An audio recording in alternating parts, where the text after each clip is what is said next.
bem, pessoal? Essa daqui é a segunda daquela sequência de 6 aulas de literatura desse bimestre. A gente continua falando sobre o movimento moderno brasileiro.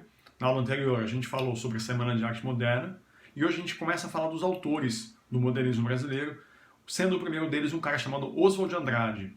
O Oswald vai ser bem importante porque ele é uma espécie de pensador do movimento moderno brasileiro. Ele é o cara que vai escrever as bases do movimento e vai defender as ideias do movimento. Depois que a Semana de Arte Moderna acontece, lá em 22, existe uma preocupação em tentar entender o que é a identidade brasileira. Afinal de contas, o que vai ser a cultura brasileira? Não adianta simplesmente os autores quererem ir contra o parnasianismo e derrubar aquela ideia dominante de cultura se eles não tiverem nada para colocar no lugar. Então essa é uma preocupação constante do movimento moderno. Afinal de contas, que cultura vai se fazer no Brasil? Que tipo de identidade artística a gente vai ter? E a primeira resposta para essa pergunta vem em 1924, quando Oswald publica no Jornal de São Paulo um texto chamado Manifesto da Poesia Pau-Brasil. Nesse texto, ele vai dizer o que ele pensa que deve ser feito aqui em termos de cultura. É um texto bastante longo, o Oswald não é um cara muito simples de ler, então eu vou pegar só um pedaço e vou discutir ele com vocês. Dá uma olhada. A poesia Pau-Brasil é uma sala de jantar domingueira, com passarinhos cantando na mata resumida nas gaiolas. Um sujeito magro compondo uma valsa para flauta e a maricota lendo o jornal. No jornal anda todo o presente. Nenhuma fórmula para a contemporânea expressão do mundo. Ver com os olhos livres.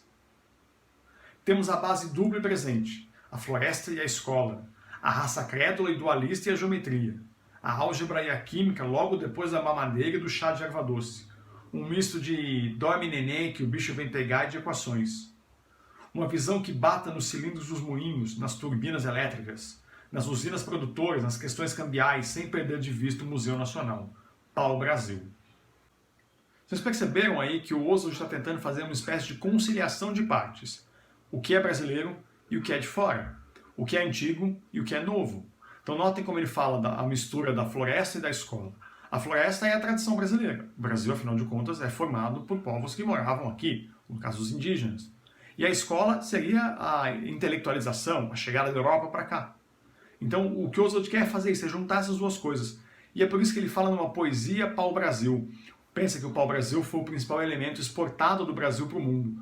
O Oswald, então, imagina uma poesia feita aqui que possa ser exportada, que possa ir para outra parte do mundo. O contrário do que acontecia até hoje, em que o Brasil simplesmente pegava a poesia feita pelos outros e engolia. E começava a copiar. O Oswald tem outro plano. O mundo é que vai copiar o Brasil, o mundo é que vai receber coisas do Brasil. E para isso o Brasil tem que juntar isso, o Brasil tem que juntar a geometria, a equação com o chá de erva cidreira, o dorme neném com a química e a biologia. Quer dizer, essa conciliação de partes, é isso que ele está propondo aqui.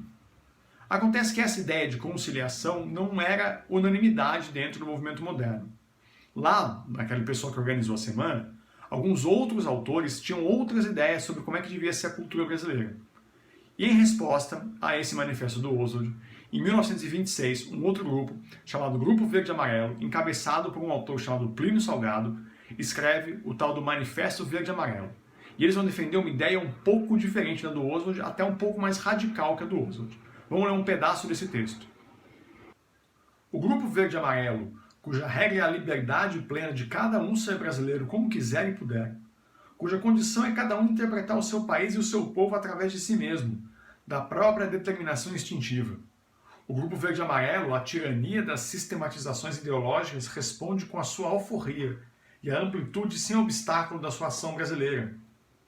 Nosso nacionalismo é de afirmação, de colaboração coletiva, de igualdade dos povos e das raças, de liberdade de pensamento, de crença na predestinação do Brasil na humanidade, de em nosso valor de construção nacional. Aceitamos todas as instituições conservadoras, pois é dentro delas mesmo que faremos a inevitável renovação do Brasil, como o fez, através de 4 séculos, a alma da nossa gente, através de todas as expressões históricas.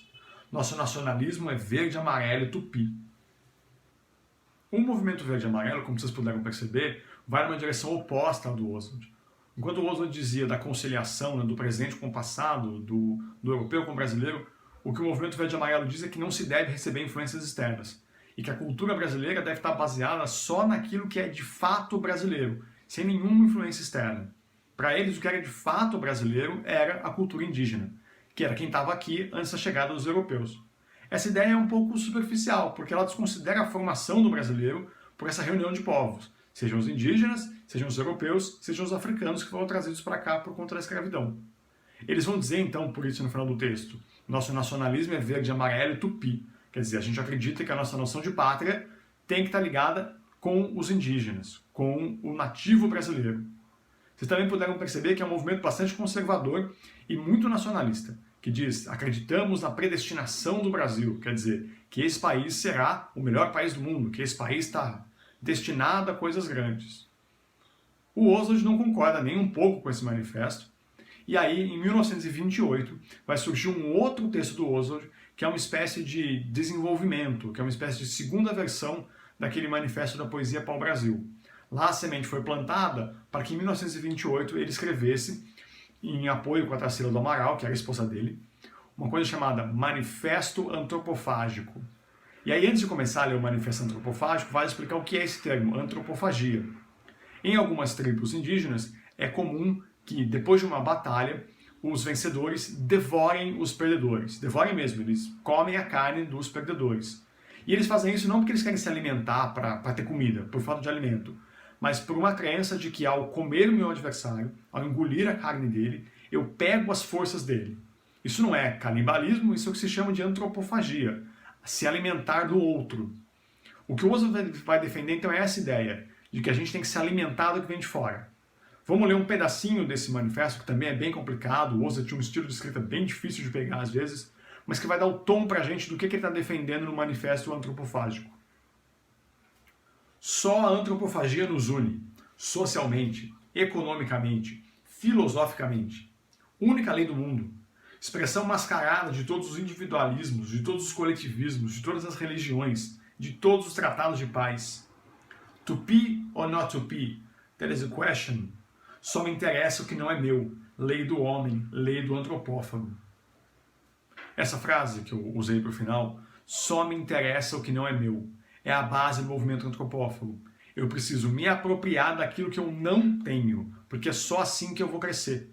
É por isso que eu tenho que pegar as influências europeias, é por isso que eu tenho que pegar qualquer coisa que me ofereçam e depois decidir qual delas me faz bem e qual não faz. Mas eu preciso pegar essas influências para mim, eu preciso me apoderar delas. Reparem que não é uma ideia de imitar essas influências, não é uma ideia de adotar elas sem questionar, mas é pegar essas forças, é usar delas para o meu crescimento, como um guerreiro faria derrotando outro guerreiro. Eu vou pegar a força dele para mim, eu reconheço nele alguém de valor, por isso que eu quero as forças dele.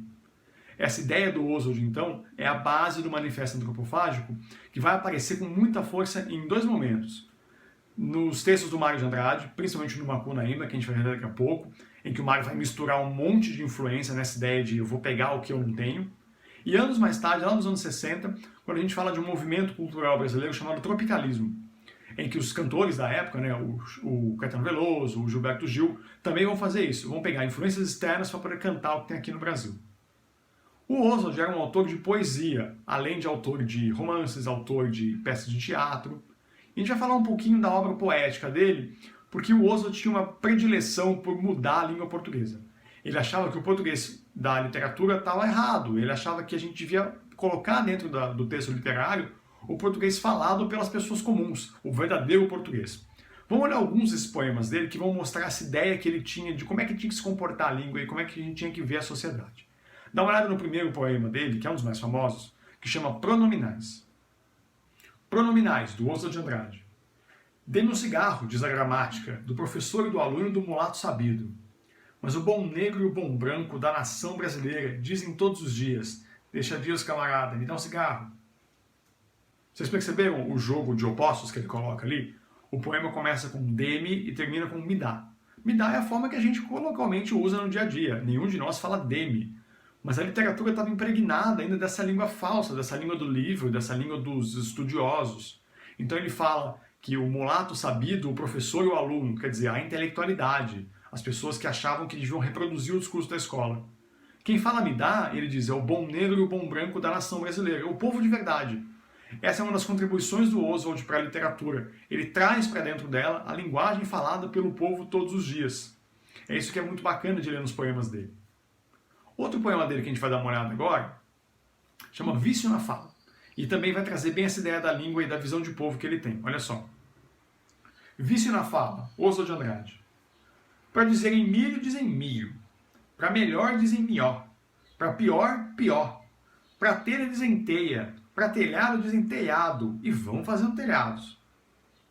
Quando a gente pensa na poesia parnasiana, aquela coisa bem formada, bonita, de palavras difíceis e rimas complicadas, nada parece mais oposto do que esse poema, que basicamente é uma coletânea de falas do povo, né? Em vez de milho, milho, em vez de melhor, mió, em vez de pior, pior. Aparentemente, um parnasiano ficaria maluco lendo isso, não acharia que isso é poesia. Mas é o que o Oswald faz, ele cria poesia a partir da simplicidade. E ali dentro tem uma noção de sociedade. Quando ele dizem, para telhado dizem telhado, e vão fazendo telhados, ele está contando para a gente. Essas pessoas falam diferente, elas falam da forma não comum, mas são elas que constroem esse país. São elas que criam os telhados, quer dizer, são elas que fazem o progresso, são elas que estão envolvidas com as construções.